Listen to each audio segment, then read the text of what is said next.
Muito obrigada, queridos, muito obrigada. Eu disse, hoje é dia que querem me matar, mas eu também invento, né? Eu também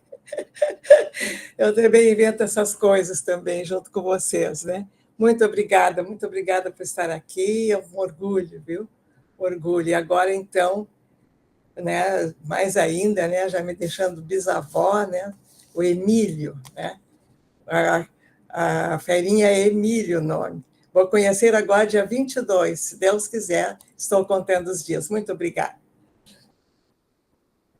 Vamos continuando aqui nesse nosso trabalho, né? Um beijo.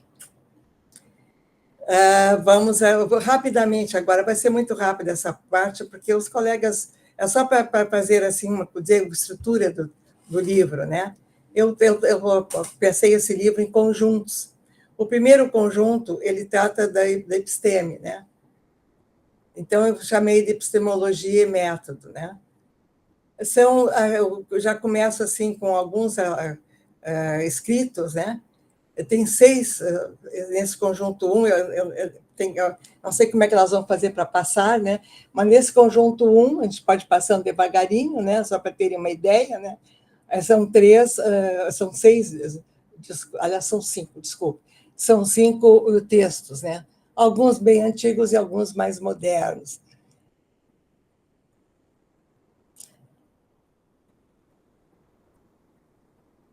No conjunto, essa pesquisa autobiográfica que ainda faz no Brasil, desculpe o Brasil, aqui está errado, no livro não está. Modernos todos são, mais contemporâneos. Tá bom, obrigada. Então, nesse texto aí, é um texto agora de 2024, ele está numa revista da Biográfica. Eu trouxe aqui porque muitos podem não ter lido, né, ou não ter acesso. Ele é muito interessante porque ele traz, historicamente, né, a pesquisa autobiográfica, né, desde os inícios primórdios, né, na Europa, depois ali nos Estados Unidos, né, até chegar no Brasil, e aqui no Brasil, né, os nossos princípios, né, como começamos lá em 88, né, e como passamos, né, de uma modalidade de pesquisa para essa pesquisa. Eu acho que é muito legal.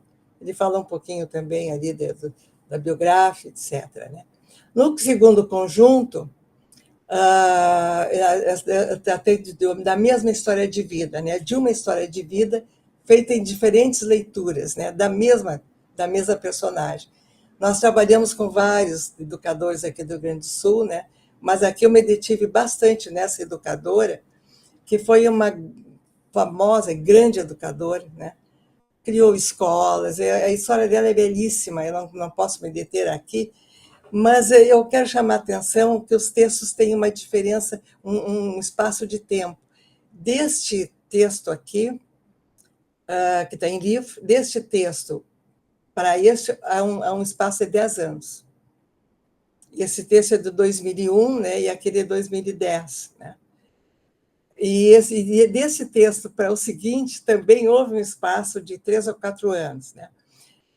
E aqui o que é interessante para ver, e por isso que eu quis colocar a história dessa educadora, porque nós trabalhamos com 3 metodologias diferentes, uma em cada texto.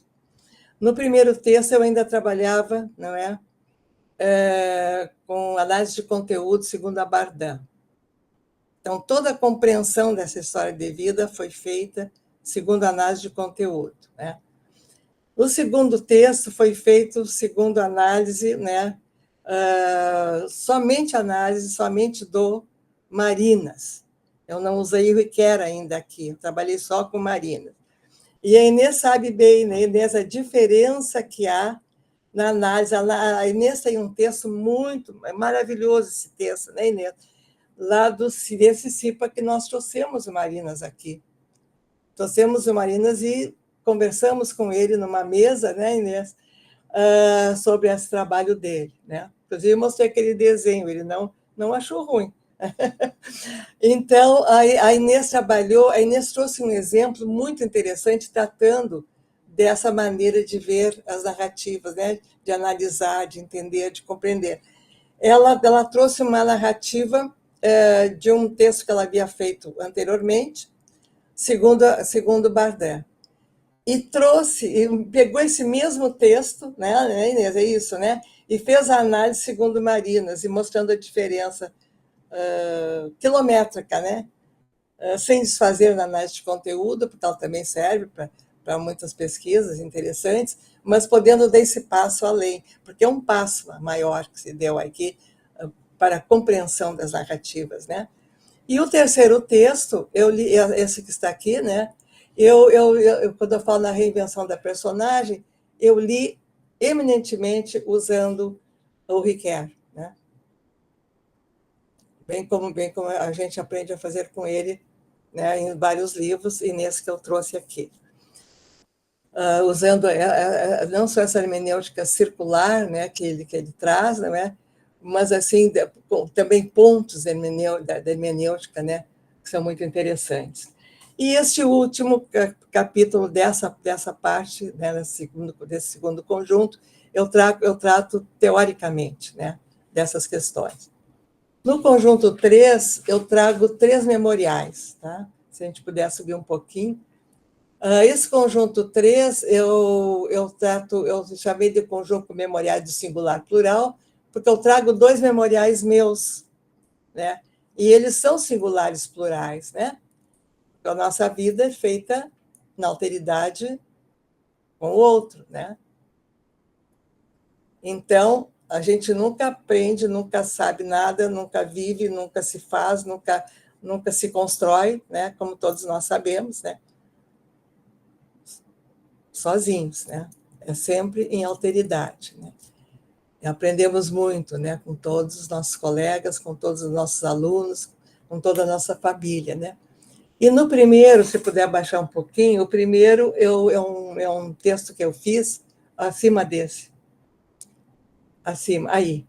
Esse é uma delícia, esse memorial, modéstia à parte.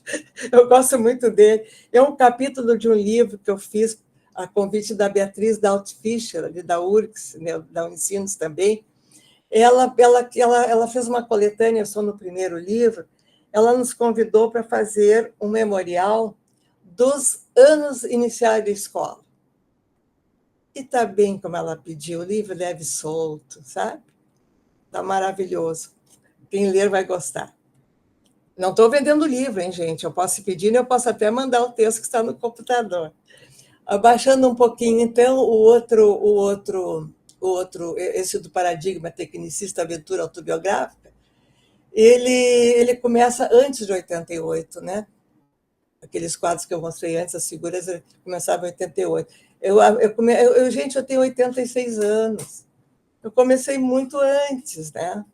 Eu comecei na década de 70, no início.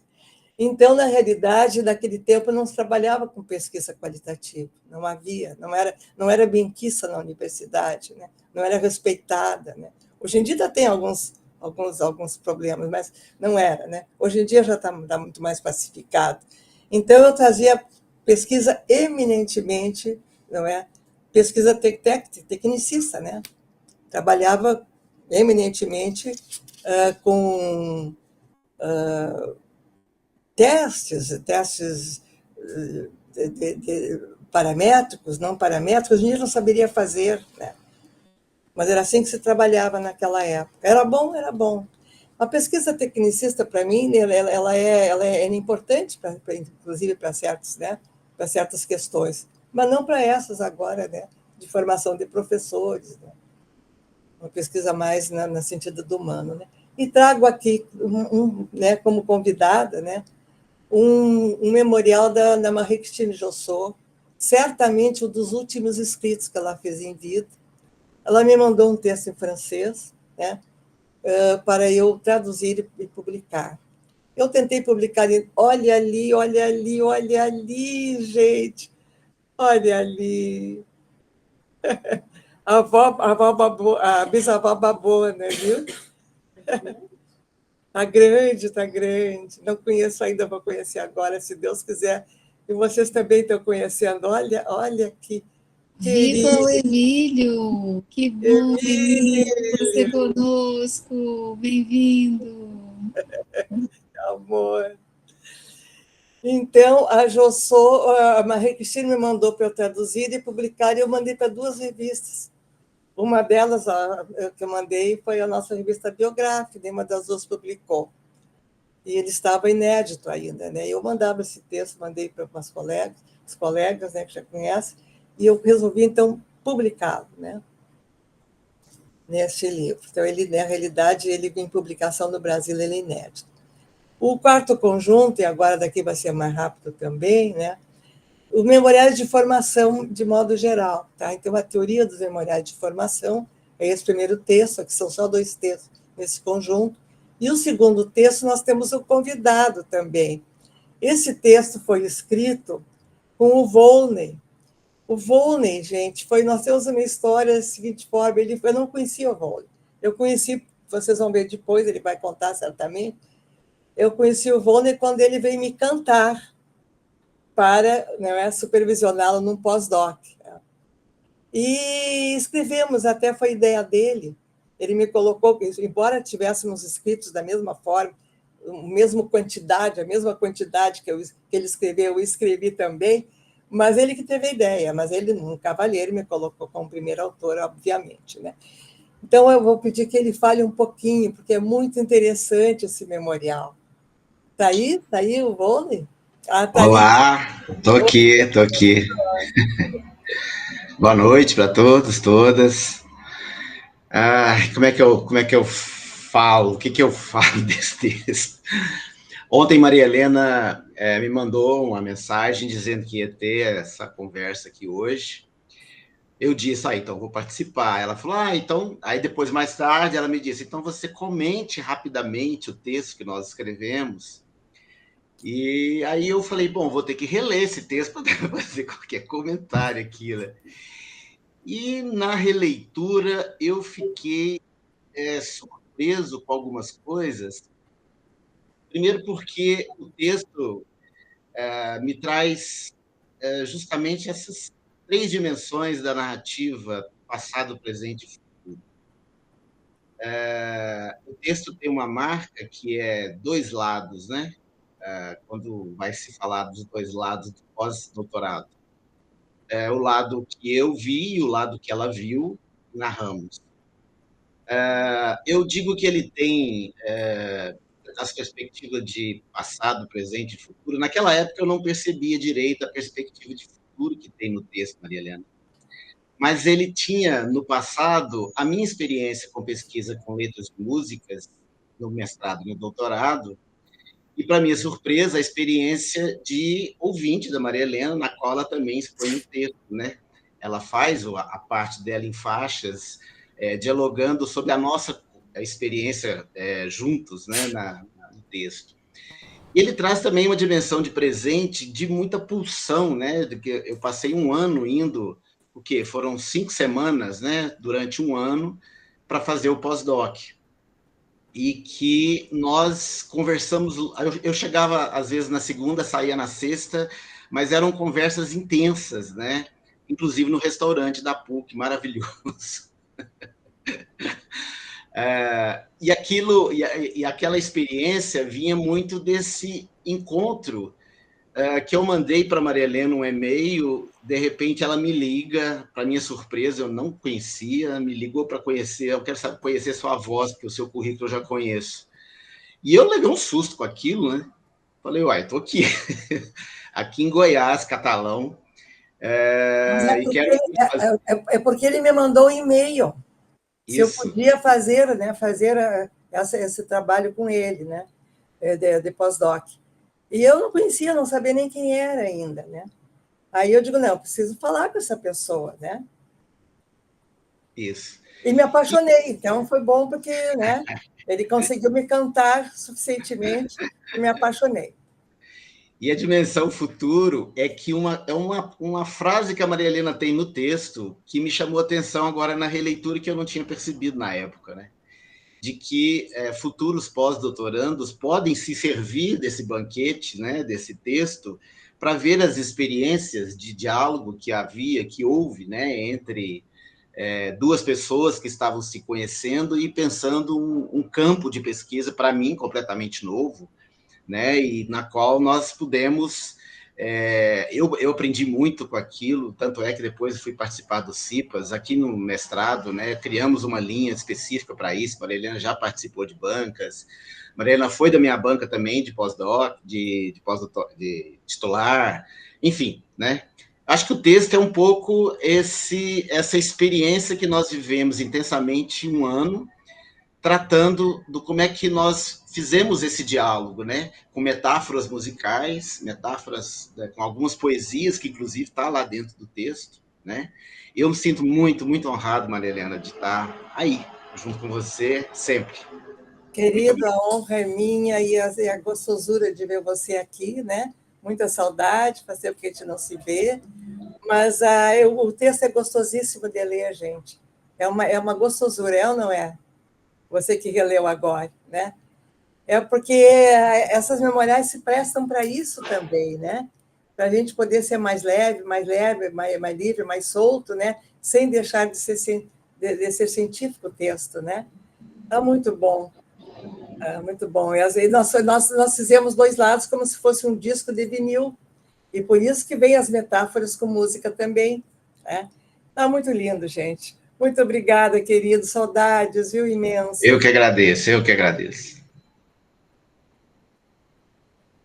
Indo adiante, então, podemos ver o conjunto 5, que é o último conjunto, né?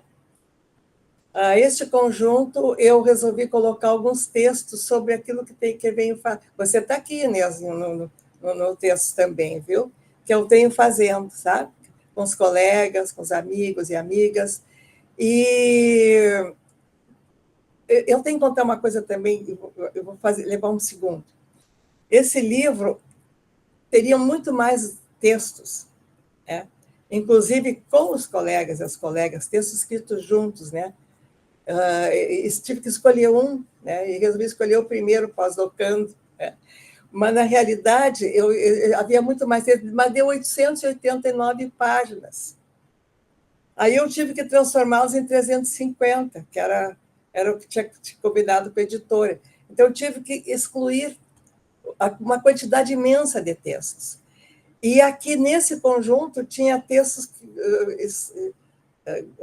por extenso, na totalidade que vocês escreveram. Aí eu tive que escolher um por um motivo que já digo, né? Porque todos eu queria tê-los aqui, né? Pela amizade, pela beleza dos textos, né? Pela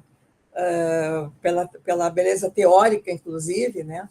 Mas eu tive que escolher um, e escolhi o do Júlio César, que está em pós-doc, né, comigo. O Júlio César também está na nossa pesquisa desde trocentos anos, foi me orientando no doutorado, né, sempre amigos, sempre juntos, né, todo esse tempo.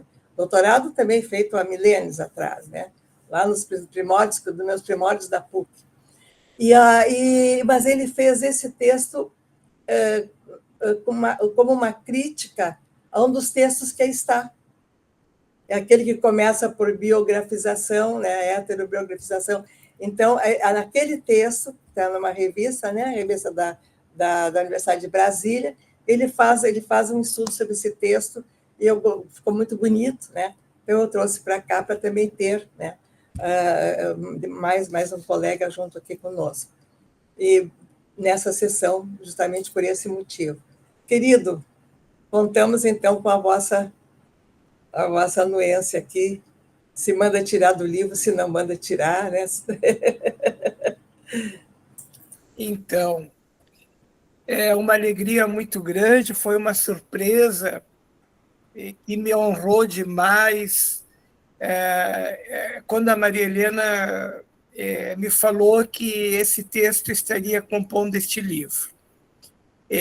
E hoje, especificamente, assim, me preparando para vir aqui, eu folhei mais o livro, porque os textos, grande parte eu já conhecia, Mas, e aí eu vi a última capa e ela me honrou também com a parte do texto na última capa, e isso me emocionou demais, porque, de fato, o texto da Maria Helena é um texto interessante de se analisar, né? É como eu destaco ali, é um texto em que ela faz com uma rara habilidade, né, a dimensão epistemológica, depois a metodológica, e, por fim, ela faz uma circularidade com exemplos, um exemplário, né? E eu tento, e eu lendo e conhecendo todo esse conjunto, quando li aquele artigo da heterobiografização, eu digo, não, aqui está a pena de ouro da Maria Helena, né? Aqui esteve a última, eu acho que foi um dos mais recentes textos, né, Maria Helena, que você produziu. Eu digo, não, aqui está um ponto alto desta obra. E aquilo fui lendo e fui me impactando e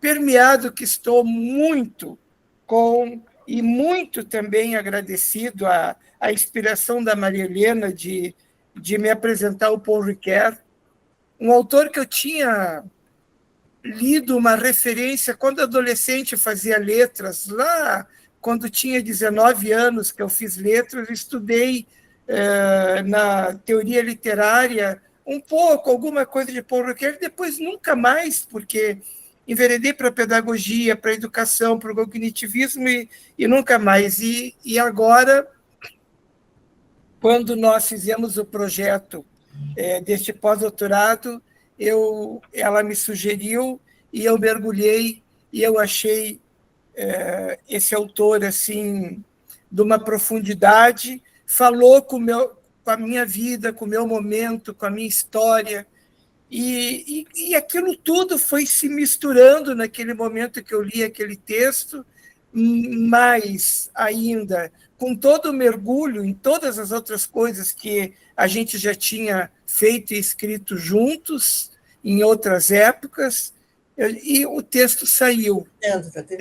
A experiência do texto eu não posso reproduzir aqui, porque eu não tenho nem competência emocional nesse momento de fazer isso, porque realmente, quando eu recebi o livro e vi e li o prefácio, escrito pelo Francisco e pela esposa dele, como é o nome dela?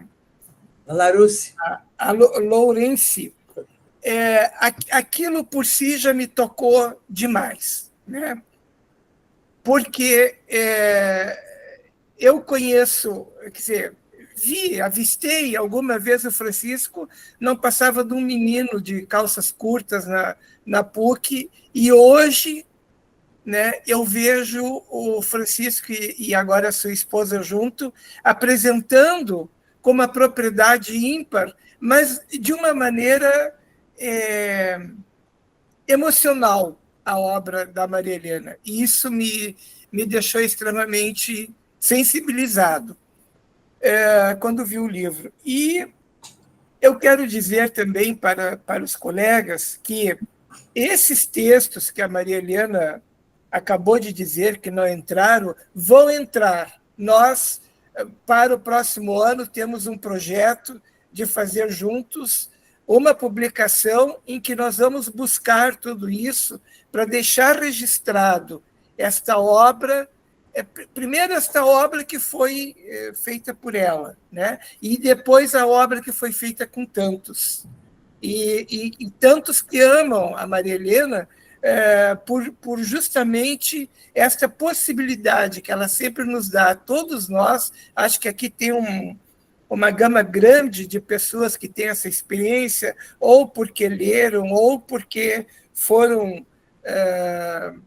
avaliados por ela em bancas de banca profissional ou banca acadêmica, enfim, outros que talvez eu, que fui aluno dela desde que entrei no programa de pós-graduação e que convivemos juntos esses quase 30 anos. Então, eu fico assim lisonjeado, honrado, feliz e me ponho a serviço de registrar esta obra tão importante para o nosso pensamento pedagógico brasileiro dentro desta área das autobiografias e da formação de professores e de tudo isso que representa. Eu reconheço que não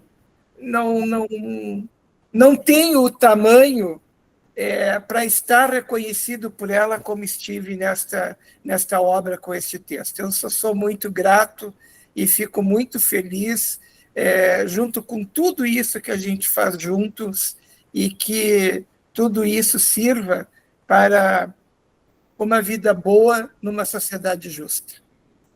Obrigada, querido, muito obrigada. Eu agradeço imensamente, né, você, que a nossa vida conjunta, né, no de estudo tem muitos anos, né? A gente se conhece até pelo olhar, eu acho. Né? Acho que sim. Muito obrigada, viu?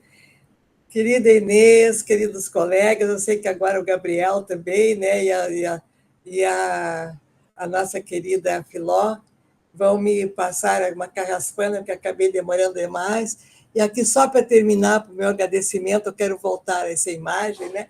Trazer essa imagem nessa época já de Natal, já estamos na época natalina, essa imagem que me sugere, eu acho que cada um, né, que vai fazer a sua leitura, segundo toda a conversa dessa noite, né, as leituras vão ser idiosincráticas, né, mas eu vou rapidamente fazer contar para vocês, né, o que me passa essa imagem, né, como é que eu leio essa imagem dos Reis Magos, né.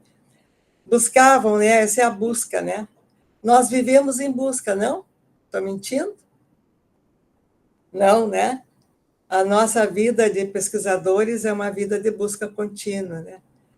De busca do melhor, para lermos uma história de vida, né? Uma busca de melhor compreensão das coisas, né? Então, essa busca, ela tem, né? A nossa busca não tem fim.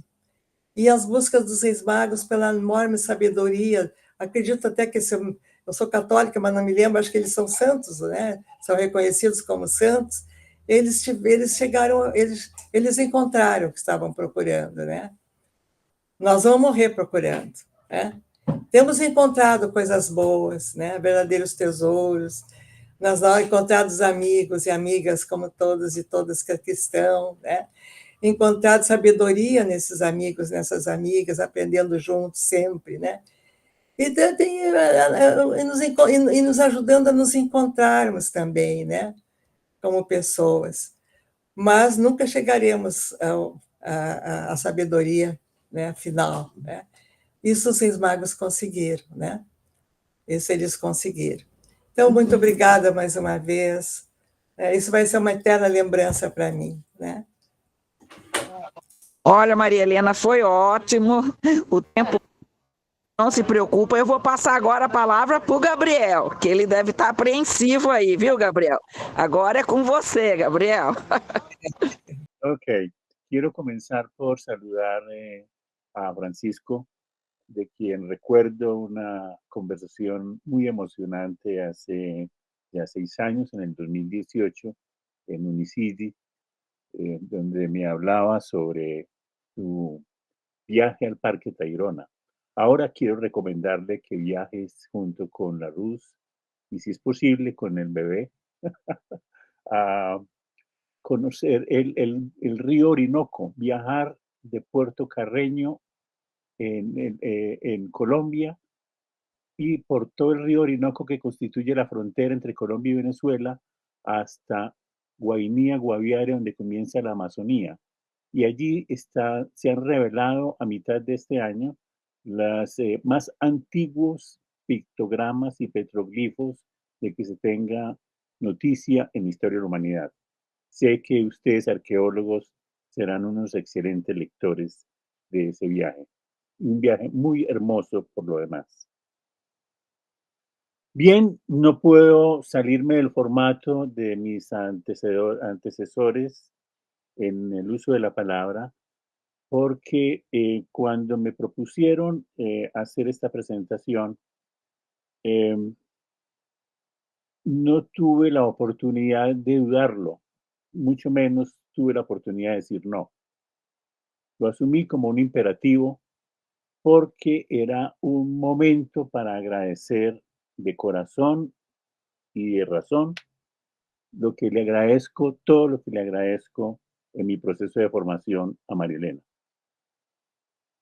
Pero se me dificultó porque inmediatamente solicité el libro vía Amazon, lo cual no me gusta. Quiero tenerlo en físico cuando vuelva a Brasil el próximo año. Y he leído el libro, aún no he terminado algunas páginas. Y el libro se me presentó como una encrucijada de dimensiones afectivas, emocionales, cognitivas e intelectuales. Tomé mis notas, tengo preguntas, tengo observaciones, pero haré caso omiso de esas notas y voy simplemente a confesar mi impresión de la lectura en estos últimos 8 días que me he consagrado al libro. Hay una frase de Paul Ricoeur que para mí se ha convertido en un emblema, en un lema, en una insignia, en una consigna, en lo que me queda de vida. Paul Ricoeur reflexionaba sobre cómo la producción de una obra produce una disociación en el autor. Algo se parte, algo se separa en el autor. Esa obra ya no le pertenece. Esa obra se convierte en un patrimonio o en un bien público.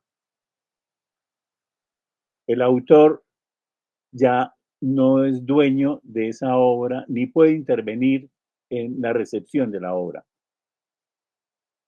De modo que, María Elena, debes perdonar entonces mis imprecisiones cuando yo leo tu obra. Y es una obra con mayúscula, porque si algo me mostró este libro último, es que es una vida consagrada durante más de 40 años, por decirlo menos, a escribir mucho. Es la citación de la bibliografía de la autora, de María Elena Mena Barreto y Abrao, es muy profusa. Ocupa más de 6 u 8 páginas, aún con la modestia de que seguramente dejó en el tintero algunos de esos textos escritos tiempos atrás. Esa obra ya no te pertenece, María Elena. Esa obra le pertenece a una comunidad académica. Valga señalar, entre otras cosas, que tiene mucho sentido la dedicatoria al bisnieto. ¿Cómo no dedicársela a las jóvenes generaciones, de las que aún no sabemos qué camino van a tomar? Pero uno no deja de poner los granitos de arena porque algo pueden servir a que esas personas que vienen detrás puedan tomar una decisión correcta o una decisión cualquiera en el camino de la vida. Vale un aplauso por esa dedicatoria al bisnieto. Hay una segunda frase que me ha merodeado durante toda la semana. Evidentemente, no puedo evitar citar de nuevo a Gabriel García Márquez. Gabriel García Márquez escribió en sus biografías truncadas, que nunca pudo terminar, una frase plenamente ricoeuriana, es plenamente Ricoeur, cuando dice: no se trata de contar la vida que hemos vivido, sino la vida que yo cuento. La vida que yo cuento es una construcción, y esa idea la defiende de la primera a la última página María Elena en este texto con mucha claridad. Su obra, la obra de María Elena, ha estado consagrada a construir una identidad narrativa, diría Ricoeur, una identidad que es la identidad de una investigadora consumada en el interés por el bien público, porque si uno se interesa por escribir las vidas de los maestros, se interesa por qué hay detrás o qué hay en el proceso de construcción de una historia de vida, es porque le interesa el presente y el futuro de la humanidad. No hay otra razón que explique ese interés. Y así ha sido efectivamente. Se entrecruza con una dimensión emocional, dije al principio. Efectivamente. Yo conocí a Marilena, la escuché en una intervención en el año 2010, que fue mi primer CIPA, ya era el cuarto CIPA en Sao Paulo. Escuché uno de los textos que están citados en este nuevo libro. Allí fui a esa mesa temática a escuchar a Marilena sin pleno conocimiento de causa de quién era. Solo yo necesitaba escuchar todo lo que más pudiera. Era mi primera vez que iba a un congreso internacional de investigación biográfico-narrativa, de la cual yo llevaba 10 años a troche y moche, muy solitario, aisladamente, casi autodidacta, estudiando a los ingleses, a los franceses, y sabiendo que había, y aprendiendo que había una nueva dimensión de investigación en la educación. Ya estaba insatisfecho, como tantos otros, con los modelos y paradigmas existentes. Y allí, en ese 2010, pude escuchar entonces por primera vez a Marilena. 2 años después, ya la Marielena investigadora se convirtió en la Marielena anfitriona, quien recibió en Porto Alegre.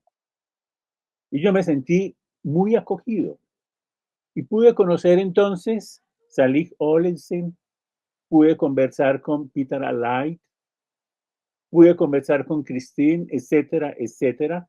Y vi que entonces lo que escribe ahora Marielena es efectivamente el mismo recorrido que yo pude transitar desde lejos y quizás de una manera más modesta, más aislada, lo he dicho, y fue el conocimiento de esas, por lo menos, permítanme simplificarlo, en 4 vertientes fundamentales que hoy son elementos constitutivos e indispensables del campo de la investigación biográfico-narrativa hoy en el mundo.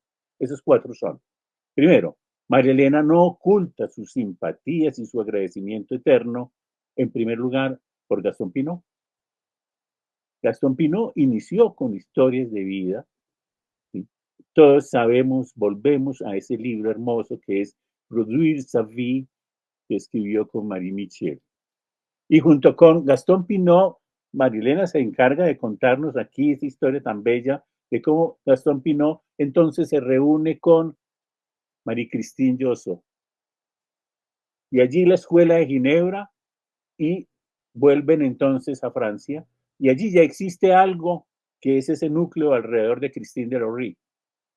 Y se trabaja entonces sobre investigación biográfico-narrativa y ya no solamente sobre historias de vida. Había, digámoslo así, un hiato entre las historias de vida propias de las ciencias sociales y, por otro lado, las historias de vida como se venía practicando en la educación de adultos. Ahí cabe citar a Peter Allight en Alemania. Tan interesante ese trabajo con conceptos que hoy para nosotros son moneda corriente. El concepto de heterobiografización, biografización, aprendizaje a lo largo de la vida, todo ello que lo aprendió en la práctica directa con los obreros italianos inmigrantes en el sur de Alemania, para que contaran su propia historia de vida, su tradición cultural que quedó allá atrás y cómo poder incorporarse a la nueva cultura en tierra extranjera que es Alemania. Y cómo no, otra tercera vertiente, Antonio Novoa. Y a mí me ocurrió 10 años atrás, en el año 2000, justamente conocer a Antonio Novoa, otra sorpresa que me produce el libro de Marilena, justamente en Santa María. Allí conocí a Jorge Luis Dacuña, el finado Jorge Luis. Tanta falta nos hace ahora ese humor, esa elegancia de Jorge Luis. También sirvió de anfitrión primero, justo supe ahora, en la tierra de Marilena.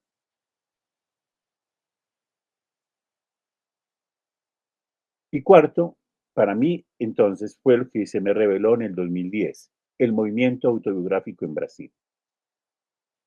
4 vertientes. Y ese movimiento autobiográfico en Brasil debe tanto a Antonio Noboa como lo que produjo Antonio Bolívar, o desde Antonio Bolívar se ha producido en el ámbito de lengua castellana. Entonces son 4 vertientes distintas que confluyen en lo que hoy es un movimiento muy potente, muy sólido y que incluso trasciende el mismo mundo de la educación. Es muy claro en el caso de Brasil, de Portugal, de Francia hoy en día, que trasciende también al mundo de la salud, a la formación de profesionales de la salud. Ese panorama que describe o que relata María Elena, yo lo disfruté mucho, sobre todo en el capítulo más autobiográfico, que es el conjunto 4, creo que es el conjunto 4, donde, por lo demás, María Elena, yo no sabía, quizás ustedes que han tenido el orgullo de ser alumnos directos de María Elena, yo no sabía esa trayectoria de ella que permite sintetizarse en una ruptura muy interesante. Ella establece que en el año 1988 fue el año de aposentarse, de jubilación.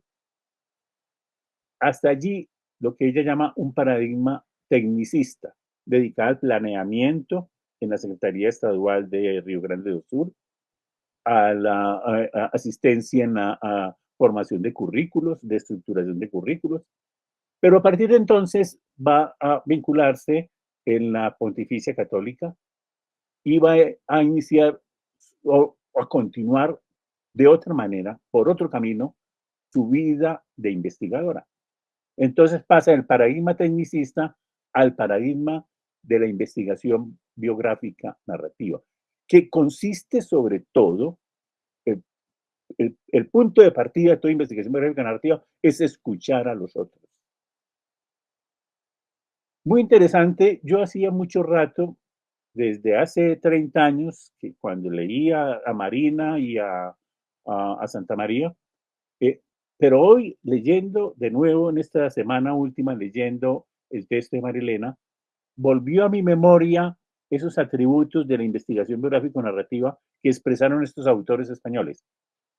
La escucha atenta, la palabra dada y con ello una entrevista dialógica, es el nombre que le dio Leonora Bush, ¿sí? La entrevista dialógica, es decir, no es la entrevista dirigida, no es el cuestionario, no es la entrevista estructurada de la sociología clásica o de la antropología, del cuestionario antropológico, sino de un intercambio de sentires, de afectos y de conocimientos. Porque ¿de qué manera vamos a reconocer la experiencia y el conocimiento de los profesores si no es exactamente escuchándolos?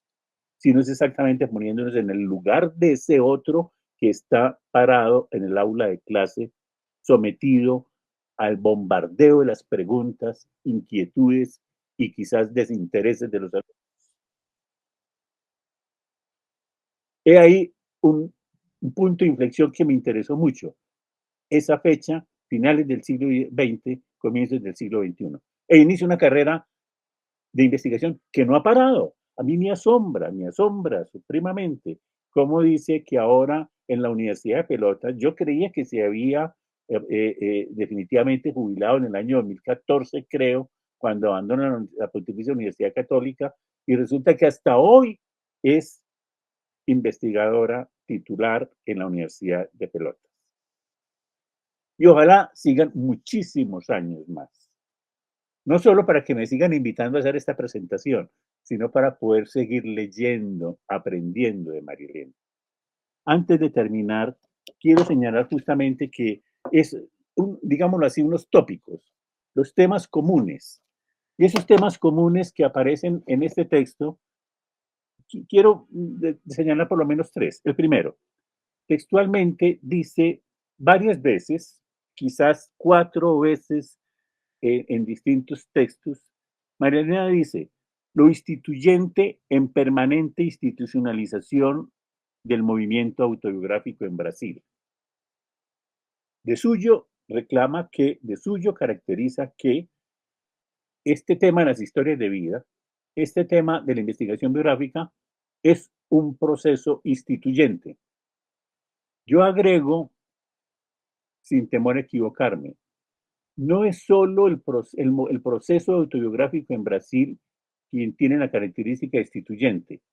Yo diría que la obra de María Elena es una obra instituyente, y no solo en Brasil, en América Latina. Y es una honra que estemos en este grupo, un grupo que justamente convocó hace cerca de 3 años ya, para iniciar una investigación, unas conversas, inicialmente unas conversas. No hubo ningún proyecto de investigación en torno al cual articularnos.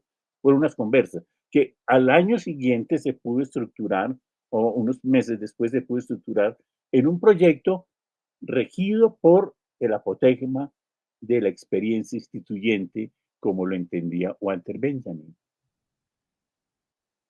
Y efectivamente, ese proceso instituyente lo tenemos acá presente en carne y hueso. Es la obra de María Elena. Una segunda anotación. Los SIPA están en interrelación directa, indisoluble, con el movimiento de historias de vida en Brasil.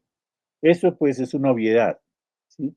Perdónenme que lo señale, pero justamente es así como empezó desde el año 2004, no me equivoco, 2004, y es muy interesante, porque los invitados en el 2004, yo los leí casi como en el 2008, 2010 supe de ese primer texto, que se llamó Aventura Biográfica, es el primer aventura autobiográfica, y a mí me sorprendió que los autores eran Ivor Goodson, no sé si Michael Connelly está allí, pero está Ivor Goodson, quizás Sally Olesen, está Gastón Pinot, están por lo menos las 3, incluso Antonio Novoa, están las 4 vertientes que hasta el día de hoy son las columnas del movimiento autobiográfico, tanto en Europa como en América. Lo cual habla muy bien a favor del aporte latinoamericano a esa producción científica que hoy se sigue en muchos países de Europa y en otros tantos de América Latina. Pero marca María Elena muy claramente en alguno de los textos un aporte específicamente brasilero, que a mí no ha dejado de asombrarme desde que lo supe vía María Conceição Pasegui. Es el papel de los memoriais en este movimiento autobiográfico.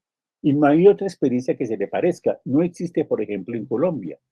No existe un documento o un procedimiento metodológico en la profesionalización de los educadores o de los médicos y enfermeras en Colombia como existe en Brasil y entiendo que existe también en Portugal. Y es una cosa supremamente interesante eso de los memoriais. Quizá los colombianos podemos mostrar la experiencia del movimiento pedagógico y muy fuerte, muy interesante, desde los años 1987, 88, cuando este se configuró, y en los años 90, pero que ha desaparecido prácticamente el mapa en su espesura y en su profundidad, como se vivió en los años 80 y en los años 90. Y por último, quiero anotar que habría que agregar en el anterior asunto de los memoriais el aporte de la historia oral y de los fuentes y procedimientos de la historia oral. Y a mí me admiro cómo justamente María Elena, que proviene de la investigación en lenguas, ella en alguna parte se pregunta, bueno, ¿y yo qué soy formada en licenciatura en lengua, licenciada en lengua inglesa, lengua latina, lengua portuguesa? ¿Yo por qué me dedico a la investigación narrativa? Se pregunta ella. Pero también se pregunta el historiador, yo soy historiador y filósofo. Se pregunta el matemático como Juliana que tenemos acá. ¿Sí? Se pregunta la música como Teresa Mateiro. Es decir, es un tema interdisciplinario, es un campo interdisciplinario, quizás porque en el fondo su preocupación no es disciplinar, sino de formación de sujetos. Eso es lo que reclama la investigación biográfico-narrativa, que se diferencia la historia de vida en ciencias sociales en la medida de su interés por la formación de sujetos. Y termino justamente allí, que es la pregunta que nos hubiera dado para una próxima conversación, quizás para el lanzamiento del libro o del próximo libro de María Elena. Y donde yo especulo un poco con la dedicatoria, insisto, con la dedicatoria que tanto me fascinó del bisnieto. Me fascina porque yo no alcancé a hacer eso en la vida. Quizás ni creo que ni un nieto. Pero que alguien como María Elena le dedique el libro al bisnieto, vale la pena hacer esta pregunta, que es también una pregunta que a mí me tiene rondando la cabeza para nuestros próximos encuentros en el 2025. María Elena nos mostró los cambios de objetos de estudio a lo largo por lo menos de 40 años, desde que empezó su vida, 50 años, cuando empezó su vida profesional en la Secretaría Estadual, luego pasando a la Universidad Católica, ahora en la Universidad de Pelotas, su experiencia en los IPA y en el Biograph, etcétera, etcétera. Cambian los objetos de estudio. Yo le preguntaría a María Elena cuáles serían los nuevos objetos de estudio o un nuevo objeto de estudio que reclama el campo de investigación biográfico-narrativa en Brasil y América Latina. Y cómo este núcleo, este grupo de pesquisa en red podría empezar a conversar alrededor de esos nuevos objetos de estudio. Termino dándole un abrazo y una felicitación muy inmensa y agradecimiento por todo lo que nos ha enseñado a mí en personal. Muchas gracias. Muchas gracias, querido amigo. Vejo que você tem me lido, né? E vamos um dia nos encontrarmos, trocarmos ideias a respeito, né? Vai ser uma honra para mim e vai ser um momento de grande aprendizagem, querido amigo. Vamos marcar um encontro, talvez no próximo CIPA, né? Talvez antes no nosso grupo, né, professora Inês? Então, muito obrigada.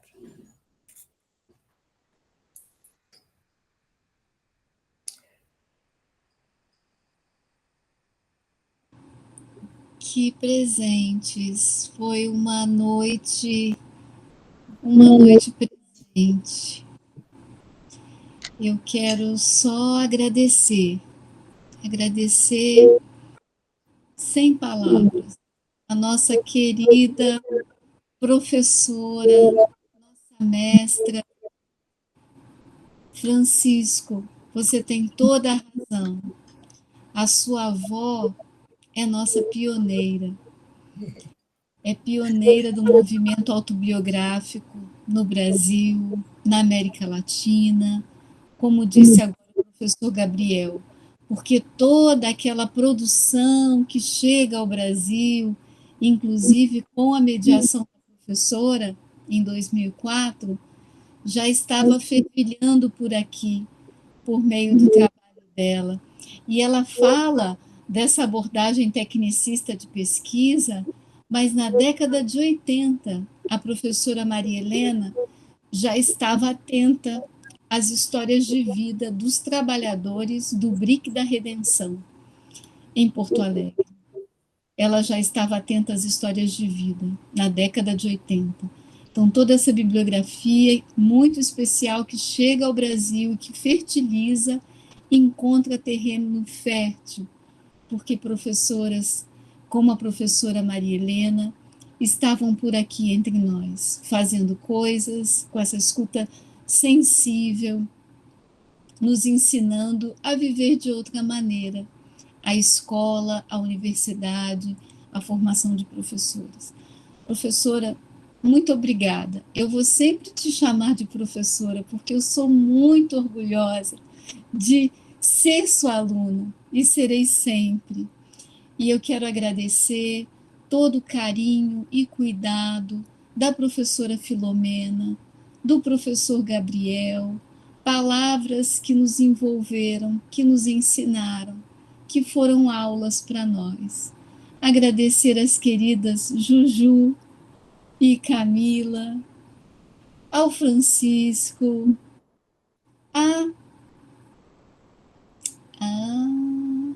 La Rose, ao Volney, muito querido, ao Júlio César. Vejam quantos nomes eu estou citando aqui.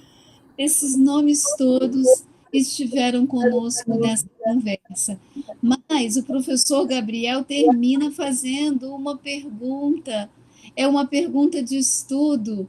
Então, seguimos enredados, seguimos pesquisando, seguimos conversando. E eu passo para cá, porque a Camila vai promover aqui o nosso brinde. Vou fazer um convite para o brinde dessa noite super especial, professora Maria Helena.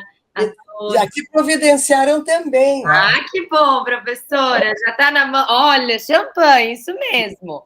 Vamos brindar todos.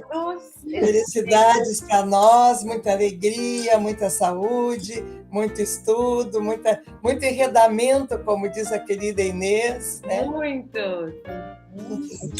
Viva nós, viva a professora Maria Helena, viva a pesquisa em rede. Nosso grupo de pesquisa, né? Viva a colegas. Muito obrigada.